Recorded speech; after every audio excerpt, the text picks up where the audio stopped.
my new boots. I don't know if I could even walk on them, but I feel kind of bad because they're used, but they came at a used place, but they came with this film on the bottom, and when that you had to tear off, and I thought I was breaking the shoes when I tore it off, because the bottom is so soft. Are they made to be like worn on carpets or something? I don't know. They're like Spanish leather. I don't know. I don't usually talk about my boots, but I'm excited because I'm going to wear them on the Today Show, where I'm going to be on Thursday. And I'm very nervous because they told me that you have to wear makeup and you have to not swear. And it's going to be live. And so, like, what do I want to do? I don't want to swear. I don't want to swear. I don't want to, but I'm very nervous. Very nervous that I'm going to say something. And I don't know what's going to happen. Let's just hope it's okay. Hope I don't bring shame upon my people.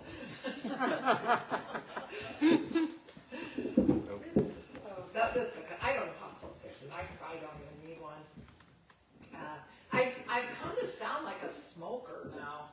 I don't know when this happened, but I got a cold and I couldn't shake it, and now I've been out reading and I sound like I'm never going to get over it. Like an old blues singer or something. Maybe I am in my way. I'm going to read just a couple sections of it. I'll read the first paragraph. And I always think a really important place in a book, or maybe one of my favorite places in a book, is the last line of the first paragraph. So I'll read just the first long paragraph here. The book has sort of a mathematical conceit to it. Somebody, I did a. Do any of you who are writers do that thing where you can do a playlist for your book on that website, Large Hearted Boy? If you don't know about, or you can find a playlist for many books on there. Like the authors will make a playlist. So somebody gave that to me, so I could tell you what songs are on there. Okay, this is chapter 0, and that's why I say it has a mathematical thing. And can you guess what the epilogue, the prologue is chapter 0. So can you guess what the epilogue is? It's chapter infinity. But the book's not that long. Okay, chapter 0, prologue. And the title is The Town Has a Troubled Soul. Once upon a time, Massasauga Island was the place where desperate mothers abandoned baby girls and where young women went seeking to prevent babies altogether. But in living memory, Rose Cottage on the island was the home of the herbalist, Hermine herself, Zook, who raised her 3 daughters there. The oldest, a lawyer named Primrose, was the most accomplished. The middle daughter, Mary Rose, called Molly, a nurse, was the most practical. And the youngest, Rose Thorn, was lazy and beautiful. Hermine's medicines, her tinctures, salves, and waters, are now discredited in the light of day, but at night the people of Whiteheart, Michigan, still use them if some tidy housekeeper or other busybody hasn't tossed away the unlabeled jars and bottles. Only tiny amounts of these fixes are required, as they have become more effective with time. Sometimes just unstoppering a bottle is enough to release a cloud of soothing into an ailing household. The island and its women loom large in the dreams of local folks, who sometimes wake up sweating from visions of witches in black, though the island women never wore black, or of crows watchful in treetops, or of swamp streams bubbling up through the floorboards of their houses. It is said that the island, where healing waters percolate to the surface, was a place where women shared one another's dreams, a place where women did what they wanted. And so this is like a gritty, like certain other writers in this room are known as like that gritty, hard writer, but that rural noir, although I don't think we're really really supposed to use that term, are we? Rural noir. It sounds like, did you guys watch that 30 Rock where they had a show that they made fun of called the Rural Juror? That's what I always think when it says rural noir, the rural juror.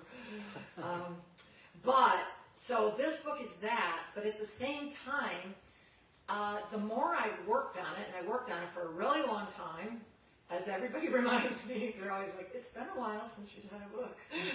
But the more I wrote it, the more it became simultaneously this sort of weird the gritty thing that I write, but then it became almost like fairy tale-ish or something, or mythic.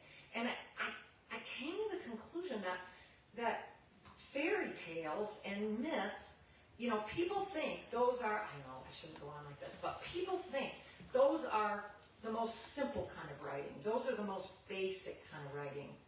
But it's sort of the opposite.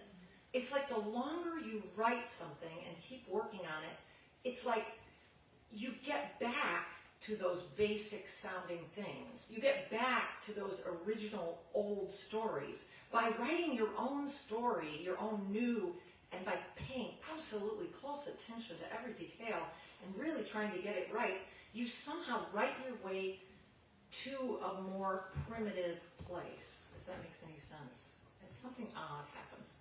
Well, I'm going to read a little section about where there's a rattlesnake in this book, and now I know you all have 2 rattlesnakes here. Does anybody know the other one we were talking about? There's the timber rattlesnake. And do you guys know what the other one is? Diamondback. Is there a diamondback here? I think so. Yeah. You know what? There's an eastern diamondback, isn't there? Okay, and you guys have that. So you got 2 big rattlesnakes. Because they're probably big ones. Yeah, because we have, in Michigan, we have a rattlesnake. And even Michigan people don't know that. And we have it's a, I always say, it looks like Midwesterners because it's like a short, fat rattlesnake. Eats a lot of cheese curds. It does. Yeah, so it's not your most elegant rattlesnake, but it's really a fabulous creature. It's very shy. It has kind of short fangs, so it doesn't kill you when it bites you. So, but I'm kind of obsessed with it because when I was a kid, there was one on the playground once. And it was so great as a kid to suddenly see the adults alarmed. You know, do you remember sometime that happening? It was very exciting. So I've been obsessed with the rattlesnake ever since. And I've been out on expeditions with biologists and have never gotten to find one. And then I recently saw a baby one. I recently saw one, so I was happy right before the book came out. So the main character in here is the main character. There's 3 main characters. One is an old matriarch who's kind of a witch. You could say this book is a fairy tale. That's what I meant to continue. And it's a story of a witch, an old witch who lives on an island, and she has 3 daughters. And the youngest is the most beautiful and lazy, and therefore she must save them all. So that makes it a fairy tale at the same time as whatever else. But the granddaughter in the story, who is raised on the island, her mom is kind of out and about, not home, and her name is Dorothy, but they call her Donkey. And in the book you learn why they call her Donkey. Donkey went out to the hen house to collect eggs from their 20 chickens and to say hello to each one of them, including Billina, who liked to be held, and Big Scratch, black and white like a checkerboard, who liked to peck her feet. Then she stopped to inspect Delilah, the milk cow, grazing in the far corner of her paddock. There at the paddock fence, Donkey was struck by a musky mushroom scent, something between an oyster mushroom and a morel, a scent she only gradually remembered. Even before she saw anything, she sensed the curve of life and was drawn close to a ruffle-scaled, brown-beaded snake stretched into an S under the fence. At first she thought it was a hognose, puffed up to look dangerous, and she put down the basket of eggs and did what she always did with any snake or turtle or rabbit or crayfish in her territory. She crawled on hands and knees toward it, silently, toward the patch of diffuse sunlight across which it stretched. From the crow's point of view, at any hour there was always at least one crow watching over the island. This was simply one curious creature approaching another, neither harboring ill intent. Because Donkey knew that ground huggers feared what loomed above them, when she got closer, she dropped to her belly. The snake was fat all through its body, and the knotted tail reminded her of her own blonde braid when she cut it off a few years ago. She'd never come across a Massauga on her own, and never on the island, had never had an opportunity to know a live rattlesnake or learn its language. Herself had told Donkey that if she ever did see a Massauga anywhere, she was supposed to run or paddle home and get help right away. She planned to do that now, shortly. Experimentally, she darted her tongue out. Donkey had heard the buzz rattle from the swamp most every summer day of her life, a sound as natural and comforting as the water trickling around and beneath them, as familiar as frog song and chipping crickets and cicadas, and on summer evenings the nasal beer of a night hawk. But she'd never gotten to listen to it up close. Herself had always sent her out of the way where it was safe. Now Donkey studied the snake's rich swamp mud pattern, made up of thousands of colored scales, its spine saddled by dozens of chocolate-colored moth shapes. On top of those mud colors was a golden sheen like that on butterfly wings. Herself had never allowed rattlesnakes to stay on the island, as they were a danger to little girls. And she regularly walked the island and shouted for them to be gone, or else to become medicine. What did it mean that a Massauga had remained there anyway to meet a dark fate after being told to leave? The snake lifted its triangular head to study Donkey at eye level, with equal measures of fear, anger, and curiosity. The snake's eyes were golden, with vertical pupils like cat eyes, and the girl's eyes were round and blue in their pools of white. As Donkey pushed herself forward, arms at her side, the snake began to buzz more loudly. Imitation had always been Donkey's best teacher, so she buzzed in return. Then she whispered, Cistrurus catanatus, the Latin name for this swamp rattlesnake, which sounded to her like sister. Its venom was stronger than that of any other rattlesnake, though it released the venom in only tiny amounts through its short fangs. Bites were rarely deadly to anybody older than a baby. Old Baba Rose had died from a Massauga bite, but she was so old and frail by then, weighed down by a long life of healing and a necklace of more than 100 conch shells. Donkey slid closer, got within a yard before the Massauga retracted its head, tensing like a heron readying for flight. But it turns out she kind of does have a relationship with this rattlesnake in the book. Has anybody read the book? I know you've read the book. Yeah, you've read it, yeah. She actually does kind of have a and I hope I'm not giving too much away by saying that the whole ending of the book is a big ode to True Grit. I mean, don't you guys love the ending of True Grit? It just goes on and on and on and on. And I was so much of this book, I had to really tone it down. This book swelled to about 700 pages, and I really had to pull it. I had a 150-page dinner scene in this book, and I really had to tone it down. But the ending, I really wanted to capture that sort of, and now this sort of feeling of that ending of True Grit. True Grit's a great inspiration for this. This book is really a love letter to about four or five different books. So more than any other book I've written, it's a love letter. At one point it's definitely a love letter to the Ballad of the Sad Cafe. And at one point, I actually took a big chunk of the Ballad of the Sad Cafe and retyped it and dropped it in the book. And then worked it out, it disappeared. But it was like the pleasure of like having having those words in there, and in a scene that, there's a scene in the book where a section where they're talking about what it means in a small town to have outdoor parties. You know, anybody who comes from a small town, you know how special that is when you have big outdoor parties and everybody can come and kids can come. And so I love that. And you know, the Ballad of the Set Cafe, they talk about how having that cafe in the town really brought it to life. And so I just plopped Reprose right in there. It was so fun. Okay, I'm going to read a little bit longer section now. And this is, the book is told in the omniscient point of view. And that was a big scary thing to do for a gal like me, who's sort of insecure, you know, to say how the world is. And it means that, you know, in a book, when you're writing, it's hard to know where to be if you've got an omniscient narration.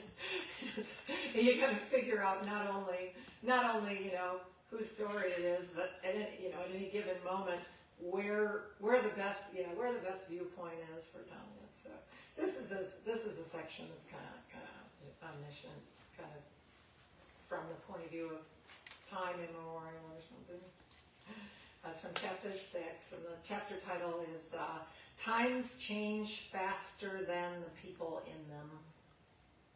Once upon a time, in the low-lying fields and floodplains surrounding the waters, farm families used to grow the sweet, crisp Whiteheart celery, superior to any celery you can get today. Men tilled the rich black muck with mule-drawn plows, or did the work with their own sinewy bodies and the aid of their wives or unmarried sisters or unlanded brothers or their lusty, restless teenage sons.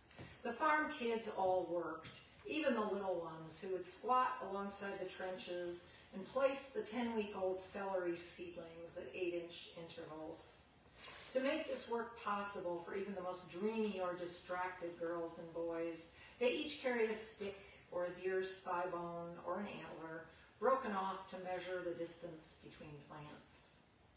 Then the women came along the rows and stood the little plants upright and heaped the swamp soil onto the stems, wrapped the rich muck around each one like a woolen scarf to protect it from the cold spring nights. Sometimes a woman had to stop her work to smile and take a deep breath as she watched her husband and children, for otherwise she would spill over with an unholy kind of joy. The joy of being in a body on this earth with other beloved bodies.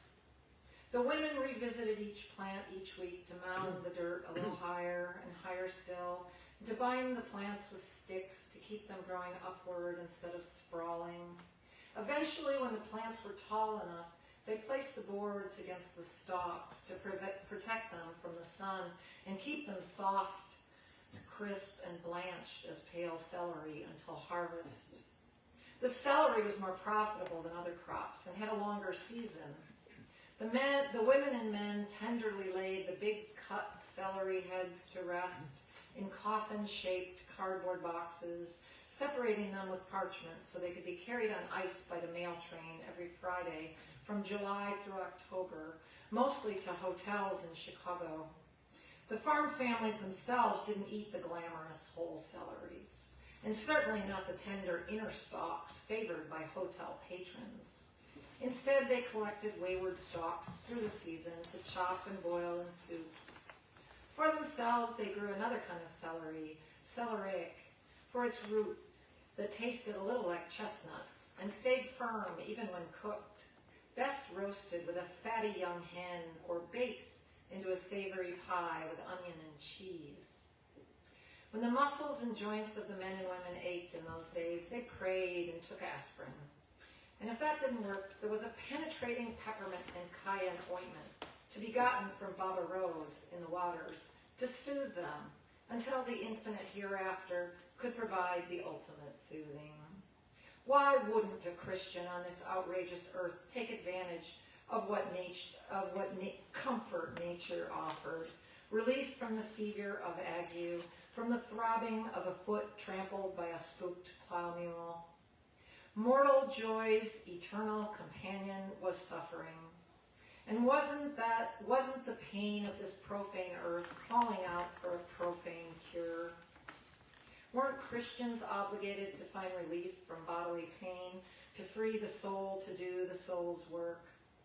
When the large-scale growing of celery and other market vegetables went west to California half a century ago, the celery farmers were ashamed, the way a sailor's wife was ashamed when her husband was lost to a storm on Lake Michigan.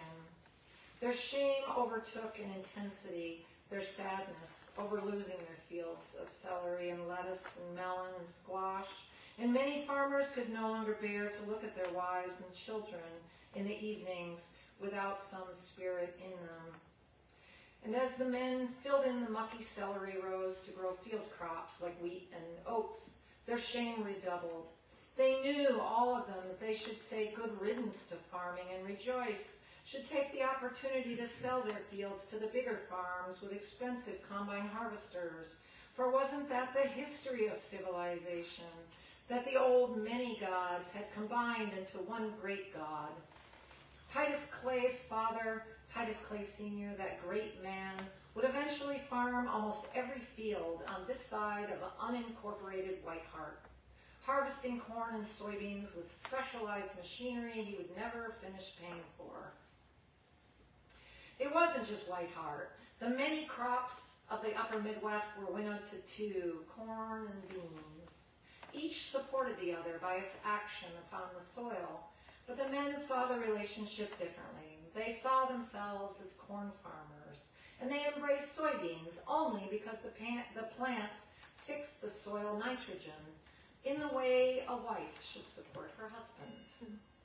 The native peoples of this region, of whom Baba Rose had been a descendant, had a third plant in their garden mounds, a third sister to corn and beans, pumpkin or squash, the big leaves of which provided shade at the base of the plant to protect the soil from drought.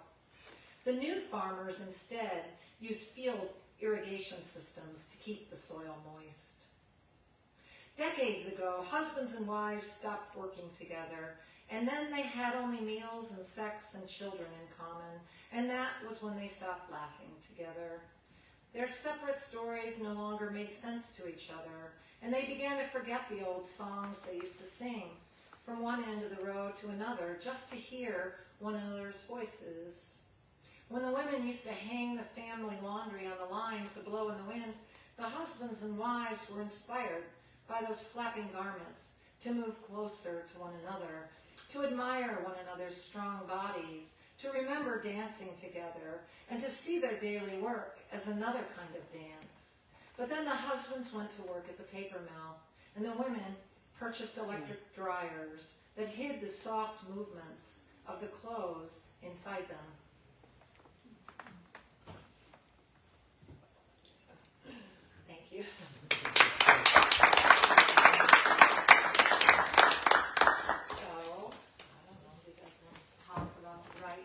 Got a conflict, we've got to go, but thank you, I loved it. Oh, thank you. Yeah, thank you so much. Thank you for coming. Oh gosh, look at those boots. You know, who am I in here talking about boots? No, I like yours too. Yeah. Is the growing of the celery, is that research or memory or? Yeah, that's, I come from a place where Kalamazoo, and in particular my little town of Comstock, was a celery center. And that was our main crop, and so I did some research and talked to people, and it's funny, they still were growing celery right up until about maybe 20 years ago, but they don't do it anymore.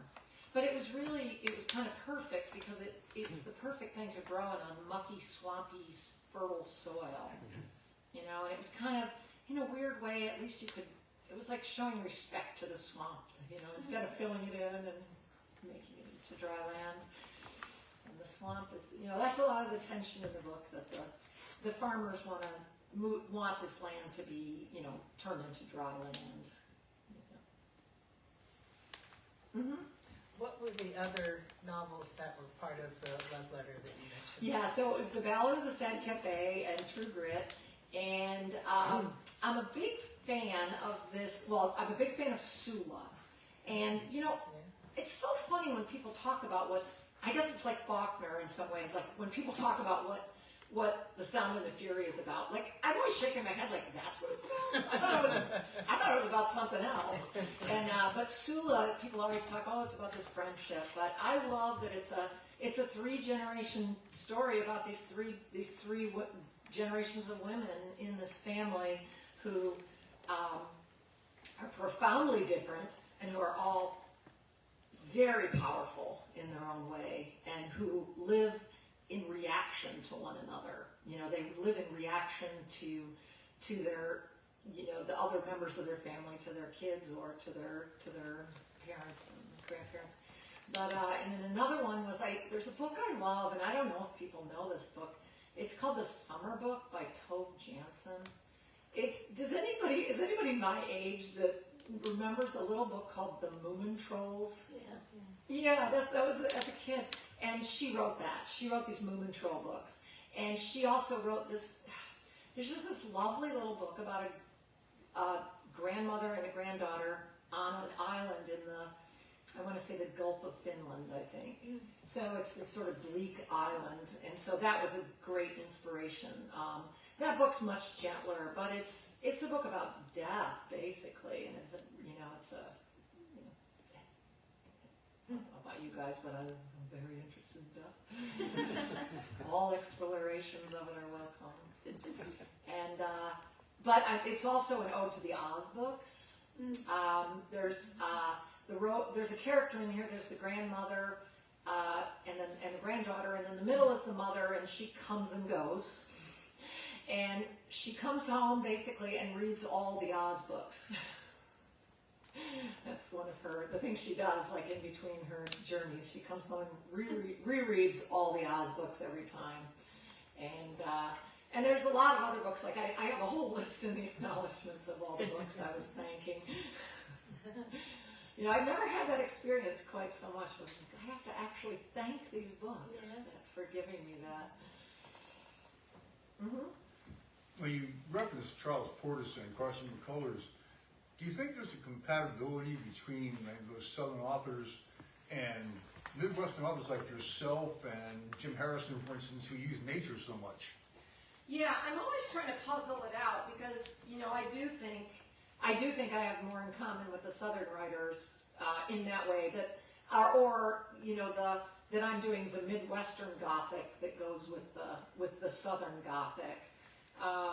You know, and actually I got really deep into these thoughts, and I probably won't resurrect it properly, but I was thinking about how, you know, the way that the South has, and I shouldn't talk about this because I'm in the South, but the way that there's a former glory, you know, that there was kind of a crash, there was a system that crashed, let's say that, we could safely say that. There was a grand system that imploded for good reasons. And I say that in the Midwest, we had a grand system that was an industrial system. That was kind of an industrial system of creating a certain kind of lifestyle and middle-class jobs, and then, you know, times change and that exploded. So there's something about both places that there's sort of an oddball feeling about the past that, you know, I don't know. I try to figure this out, why that's the case.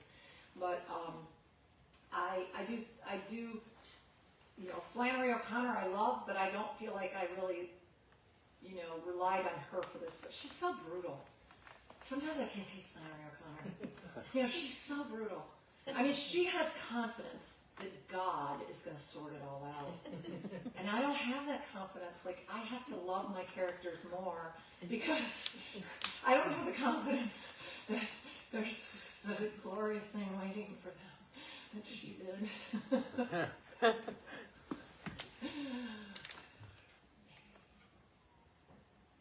Yeah, any other questions? Happy to talk about any aspect of writing. Mm-hmm.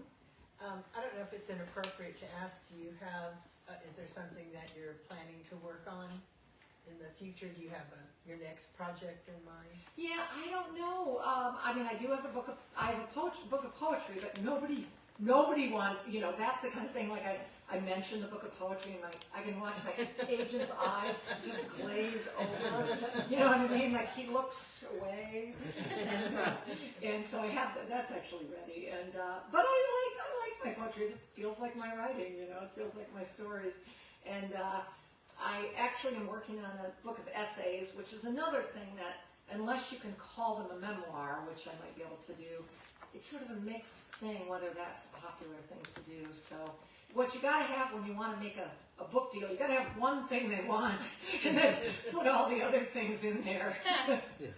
I do have another book of short stories that's about fathers and daughters, so that might be the next thing that I publish.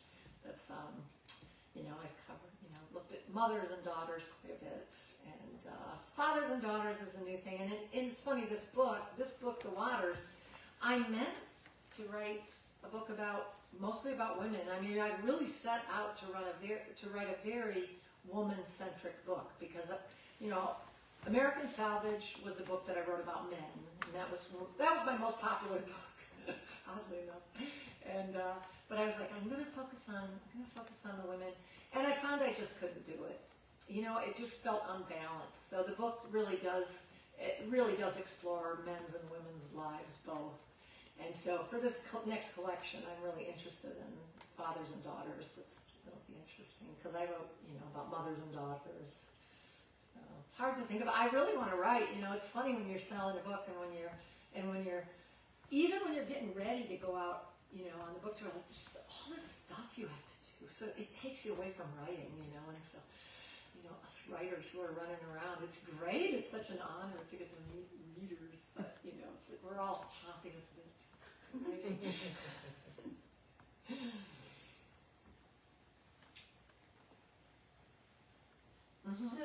So, I don't know if this is going to make you nervous at all, but so you're going to be with Jenna, and why do you think that she picked your book? It's a great choice. Yeah. But I don't know really what goes into that decision. She really liked the mother. She's really interested. She had two very powerful grandmothers. And we all know Barbara Bush, but she had another grandmother who was sort of a nature lover. And I had like a little Zoom thing with her. And she said that she had, with her other grandmother, the other grandmother took her on nature walks and would lie under the stars. And that was a really important part of her life. So I think she liked the matriarch and donkey. I don't know if she loved the in-between woman who's a more difficult personality, but I think she really liked that relationship. And, here's another thing. She just chose a book about this is a book about reproductive rights. I mean, this island is a place where this is the only place that the women in the community can go to possibly get assistance with certain kinds of problems. And, that's a thread throughout the book. And I have a cousin who calls it the Great American Abortion Book. And I'm like, it's not that, it's not. But it has women's reproductive rights. I mean, in this book, it's about the woman's body. I mean, it really is. It's about the female body. And you'll see that the ways in which this island of women is violated will, sort of hint at you about, the violation of women's bodies in our communities. But she bravely chose that. She bravely chose a book about reproductive rights, and good on you, Jenna. Mm-hmm. So it may be banned in Florida? I wonder. I mean, they ban everything, don't they? Aren't there some that's so absurd what they ban. So, I know there's some people who look forward to being banned because it'll secretly make their books sell better, but I don't think so. Yeah. So, thank you guys. Thank you.